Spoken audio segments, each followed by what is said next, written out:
চরম বাস্তবতার ডায়েরি থেকে একটি গল্প বলবো বন্ধুদের।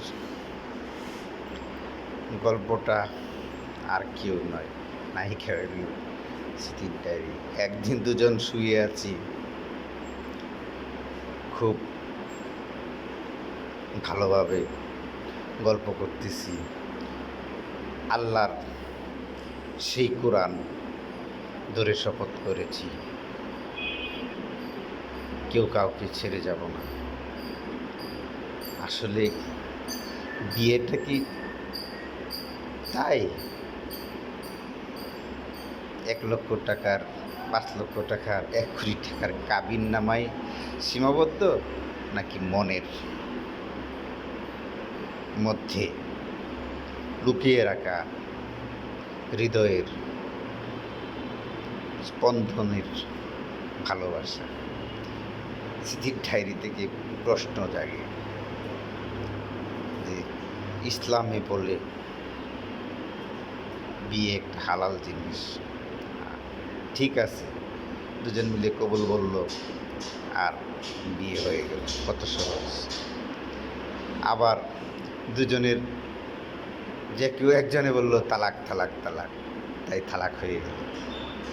এটা কি এত সহজ জীবন? হাসি উঠি। কুরআনে সূরা বাকারার 228, 229, 230 নম্বর আয়াতের তর্জমা, ব্যাখ্যা, শানে নুজুল পড়ুন, তাহলে বুঝবেন যে আসলে বিয়েটা কি।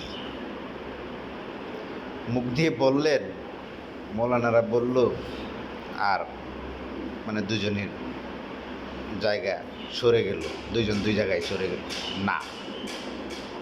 কোরআনের 229, 28 নম্বর আয়াত পড়ুন, দেখেন এখানে কি বলছে আল্লাহ। আল্লাহ কত সহজ সমাধান দিয়েছে। স্মৃতির ডায়েরির গল্প বন্ধুদের শোনালাম।